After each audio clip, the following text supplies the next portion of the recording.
दर्शकों नमस्कार। खबर बांगरमऊ उन्नाव से, जहां श्री सतचंडी महायज्ञ एवं श्रीमद् भागवत कथा का भव्य आयोजन हो रहा है। अब खबर विस्तार से। जनपद उन्नाव के बांगरमऊ तहसील अंतर्गत फतेहपुर 84 ब्लॉक के उम्मरपुर पीतम ग्राम सभा में जय मां दुर्गा मंदिर प्रांगण में संपन्न हो रहा है श्री सतचंडी महायज्ञ एवं श्रीमद् भागवत कथा संत समागम एवं भंडारे का भव्य आयोजन। संत श्री रामकृष्ण दास त्यागी की देखरेख में उक्त आयोजन ग्रामवासियों एवं क्षेत्रवासियों के सहयोग से संपन्न कराया जा रहा है। संत श्री का कहना है कि जीवन में जब भी विभिन्न समस्याएं हो तो पूरी श्रद्धा के साथ श्री दुर्गा सतचंडी महायज्ञ करने से समस्त बाधाएं दूर हो जाती हैं। उक्त महायज्ञ के दर्शन मात्र से जीवन की समस्त कामनाएं पूर्ण हो जाती हैं। यज्ञशाला की परिक्रमा, संतों के दर्शन, श्रीमद् भागवत कथा का अमृतपान सभी के लिए कल्याणकारी है।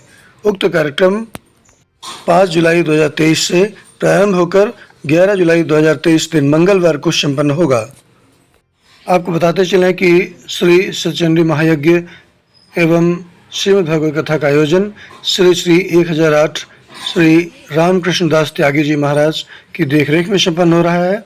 उक्त अवसर पर यज्ञाचार्य श्री रामशील मिश्रा, शास्त्री नैमिषारण्य, संचालक श्री शील भद्राचार्य शास्त्री अयोध्या, श्री माधव दास, श्री मदन मोहन दास, श्री कोमल दास एवं श्री राघव दास आदि की गरिमामयी उपस्थिति है। कथा व्यास आचार्य श्री आशीष कृष्ण जी महाराज, जो कि वृंदावन से पधारे हुए हैं, आपके द्वारा सुंदर काव्य रचनाओं के साथ ब्रजभाषा का प्रयोग करते हुए श्रद्धालुओं को बड़े मनोयोग से श्रीमद् भागवत कथा का रसास्वादन कराया जा रहा है। बीते दिन कथा में भगवान श्री कृष्ण की बाल लीलाओं का वर्णन करते हुए विभिन्न लीलाओं को बड़े भावुक अंदाज में सुनाया। श्रीमद् भागवत कथा में यजमान के रूप में ग्राम प्रधान राधाराम वाजपेयी दंपति रहे। आइए देखें कार्यक्रम की एक झलक।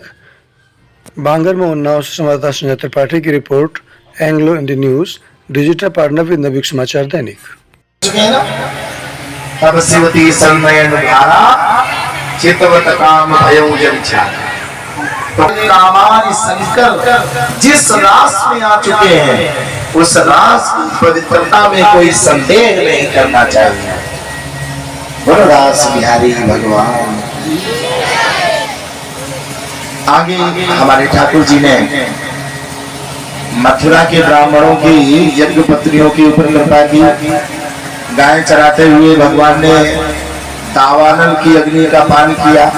अग्नि 3 प्रकार की होती है, दावान, जठराग, क्रोधाग। और ये तीनों अग्नि बहुत कठिन है। किसी को क्रोध ज्यादा आता है, ये भी अग्नि ठीक नहीं है। क्रोधाग, दावाग, कहीं भी जंगल में या कहीं भी अग्नि लग जाए, ये भी अग्नि ठीक नहीं है। इससे भी विनाश ही विनाश हो जाता है। और तीसरी जठराग, किसी को बड़ी जोर से क्षुधा सता रही हो, भूख सता रही हो, तो उसे न भजन में मन लगेगा न संसार के कार्यों में मन लगेगा। इसलिए सभी गोपियों के सामने, ग्वाल वालों के सामने भगवान ने जंगल में जब आग लग गई, भगवान ने अग्नि का पान कर लिया। क्योंकि वेद कहते हैं ना, मुखार अग्नि न जायत। भगवान के मुख से ही अग्नि का प्राकट हुआ है और भगवान ने अग्नि का ही पान कर लिया। बड़ी सुंदर सुंदर कथाएं आती हैं। आगे कंस के द्वारा भेजे हुए दूत को 1001 नील कमल के पुष्प भगवान ने यमुना से निकलवा करके भिजवाए। नंद बाबा को वरुण लोक से छुड़वाया। सर्पो माम दृष्टि नाथ। नंद बाबा एकादशी का उद्यापन कर रहे थे और यमुना में स्नान करने में एक अजगर ने पांव पकड़ लिया। नंद बाबा को जल के अंदर प्रवेश करा दिया। सभी बाल वालों से चिल्ला चिल्ला के कहते बचाओ बचाओ बचाओ, पर किसी ने नहीं सुना। जब किसी ने नहीं सुना तो नंद बाबा ने आवाज लगाई, हे कन्हैया, सर्पो माम दृष्टि नाथ, मेरी रक्षा करो। देखो अजगर ने पांव पकड़ लिया। भगवान ने अपने बाबा नंद की रक्षा की। इस तरह से लीलाएं करते रहे।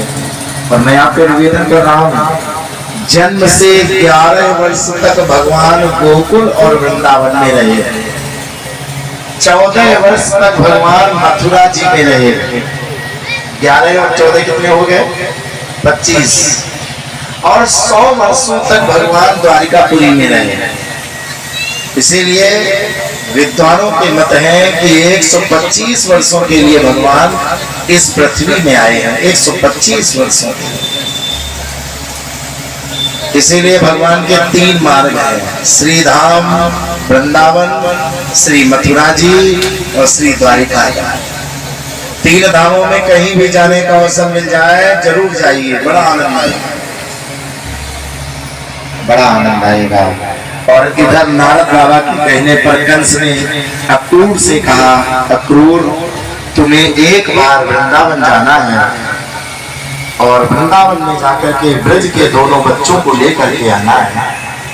अक्रूर जी ने जैसे ही सुना, अक्रूर जी को बड़ा ये कंस बड़ा दुष्ट है ना, कंस उन बच्चों को मरवा देगा, इसीलिए मैं कैसे लेने जाऊं, क्योंकि बच्चों के मरने पर बाल हत्या का दोष मेरे ऊपर लग जाएगा। गृहीत्वा पाणिना पाणि ततो अक्रूरम उवाचः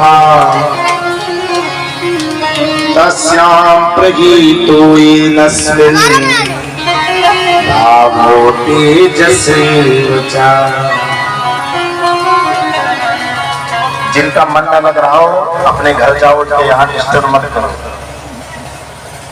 वैसे भी इंद्रदेव लगता है यही पूरी कृपा करने आ जाते हैं। जैसे ही कथा होती वैसे इंद्र, और इंद्र की तरह तुम लोग भी परेशान होते हो।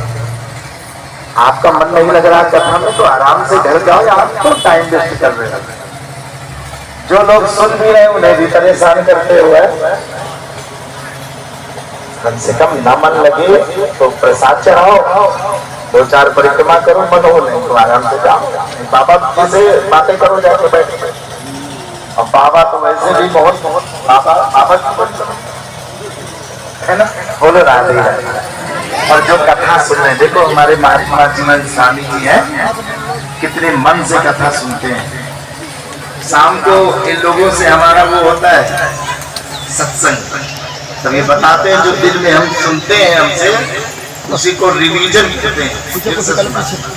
हमारे परिचय जी को देखो कितने मन से भाव से कथा सुनते। आप लोग पता नहीं कैसे कथा सुनते हो,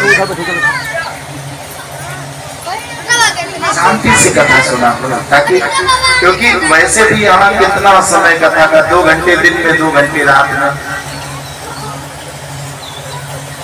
राधे राधे बोलो। तो मैं आपसे निवेदन कर रहा था, विषय पर आइए। गृहीता पानी नाम पानी, हाथ पकड़ करके कंस ने अक्रूर से कहा, भैया अक्रूर तुम्हें वृंदावन जाना है, वृंदावन। अक्रूर जी ने कहा, कंस अगर मैं वृंदावन में जाऊंगा और नंद के दोनों बच्चों को रथ में लेकर के आऊंगा, और वो नंद के दोनों बच्चे अगर कहीं मर गए, यहाँ मार दिए उन बच्चों को तुमने, तो बाल हत्या का दोष मेरे ऊपर लगेगा, इसलिए मैं नहीं जाऊंगा। कंस ने कहा, ये मेरा आदेश है, मैं राजा हूँ, तुम मंत्री हो। चली गई, तो ये बच्चे मेरे क्या करेंगे छोटे छोटे। अक्रूर जी चल पड़े, रथ पर बैठ करके चले, पर मन बहुत उदास। सुबह के चले चले शाम हो गई, पर अभी तक अक्रूर जी वृंदावन नहीं पहुंचे। जानते हो, अगर कोई पैदल भी वृंदावन पहुंचे, संध्या काल की बेला थी, गोधूल बेला थी, गायें यमुना के किनारे से चल करके गौशाले की ओर जा रही थी। अक्रूर जी ने नंद के भवन के सामने रथ रोक दिया, बहुत ध्यान से सुनना, और रथ रोक करके खड़े हुए थे। वैसे ही अक्रूर जी ने देखा, सामने से कृष्ण और बलराम दोनों गायें चराए हुए चले आ रहे। ददर्श कृष्ण रामोचा ब्रजे गोदोहने तथा पीत नीलांबरधरो सर्वयं भूमवेक्षणो। भगवान कन्हैया पीताम्बर डाले और बलराम जी लीलांबर डाले। ददस कृष्ण रामम चाह, ग्वाल वालों के साथ में भगवान गायें चरा करके वापस आ रहे थे। गौशाले में गाय बांधी और गायों को बांध करके कृष्ण और बलराम ने गुरु जी को प्रणाम किया। आपके घर में कोई आ जाए तो वो अतिथि होता है। अतिथि कौन होता है? अतिथि का अर्थ क्या होता है पता है? जिसके आने की तिथि निश्चित नहीं होती वही अतिथि। तो इनकी भले सेवा ना करो, पर अगर कोई अतिथि आ जाए तो उसकी जरूर सेवा करो। पहले के लोगों के घरों में जब कोई अतिथि आ जाते थे तो बड़ी सेवा होती थी और कई दिनों तक लोग सेवा करते थे। जबरदस्ती उनसे कहते थे 1 महीने रुक के जाओ, पर आजकल ऐसा नहीं है। आज के जमाने में अगर कोई किसी के घर में जाता है और 2-4 घंटे के बाद अगर सोच ले, विशेष शहरों में अगर सोच ले कि रात भर हमें रुकना है, तो शहर में जो लोग रहते हैं उनका मुंह बन जाता है। वो लोग ये चाहते हैं तुम कहीं से भी आए हो, शाम हो जाए तो छोड़ दो, घर हमारा खाली जो आवत ही हर से नहीं नैनन की सने, तुलसी कहाँ न जाइए कंचन बरसी। तुम्हारे जाने पर, तुम्हारे आने पर अगर कोई व्यक्ति तुम्हें देख करके प्रसन्न ना हो, आनंदित ना हो, तो ऐसे व्यक्ति के घर में कभी भी जाना। 4 मिले 64 मिले 20 रहे तब जो